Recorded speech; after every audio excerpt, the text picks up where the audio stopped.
a monk by the name of Bernard, who later became Saint Bernard, was involved in the formation of the Templars.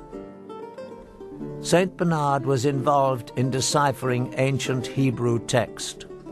Bernard, although in many ways a very worldly person, was also very spiritual.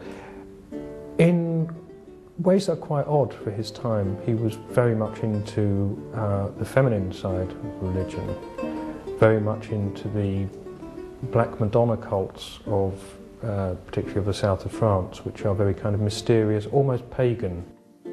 He had a great veneration for the feminine, embodied in lots of ways in the Virgin Mary, which was actually quite unusual for his time, and that appears to be the thing that drove him more than anything else. St Bernard was a very learned man, again for his time. Yes, he studied Hebrew texts, studied other texts as well. It could well be something that he found in there that gave these people the idea that there's something worth having in Jerusalem. It's speculative, but it's a good speculation. It seems a very logical thing.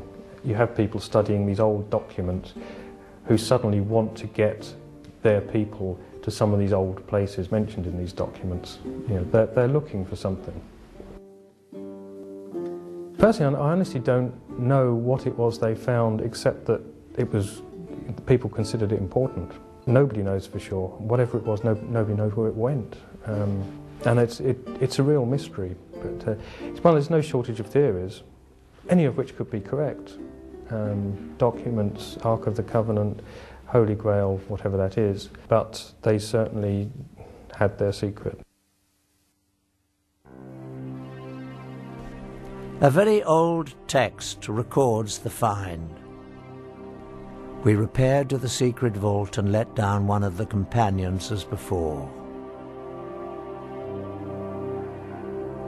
The sun at this time was at its meridian height, the rays of which enabled him to discover a small box or chest standing on a pedestal curiously wrought and overlaid with gold.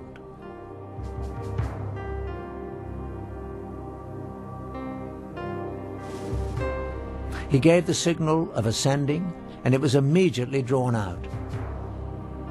We have brought it up for the examination of the Grand Council. Just what was in this small box that got the Templars so excited?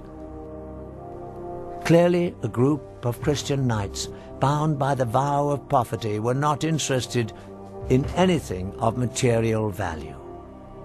More likely, it was an object of great religious significance. To this day, we still do not know exactly what the Templars found in the secret vault. What we do know is that news of the find brought Count Hughes of Champagne, the man who bankrolled the expedition back to Jerusalem, to join his former vassals. Once there, he immediately gave up all his worldly possessions to serve under them, as one of the Knights Templar. It was after this discovery that the Grand Master of the Templars visited the Pope, and with Saint Bernard's blessing, the Order of the Knights Templar was officially recognized by the Church. All over Christendom, men rushed to join the Knights, leaving behind their families, giving over all their worldly possessions, and taking on the difficult vows of poverty and chastity.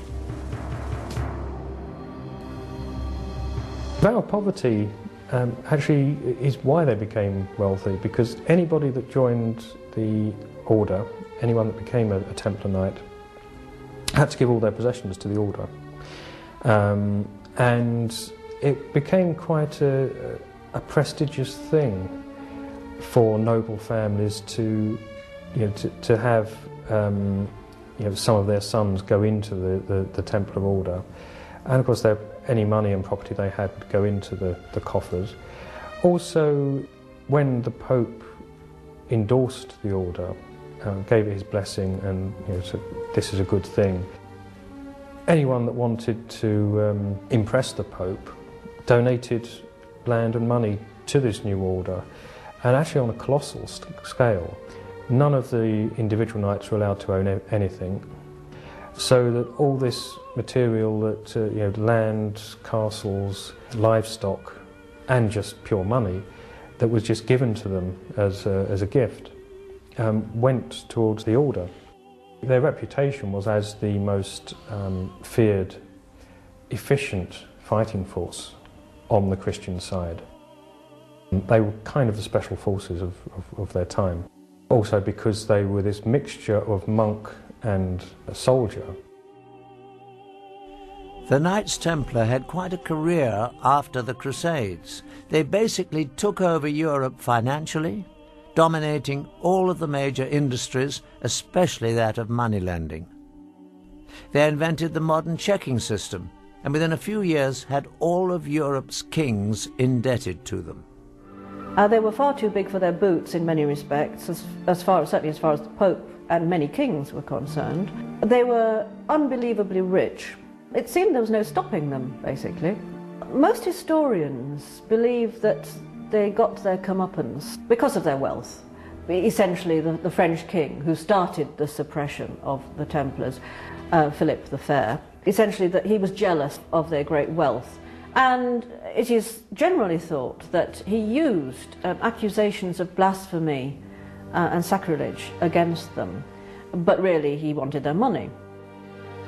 The charges against the Templars were blasphemy and sacrilege, and that they failed to observe the usual reverence for the church, but that was well known.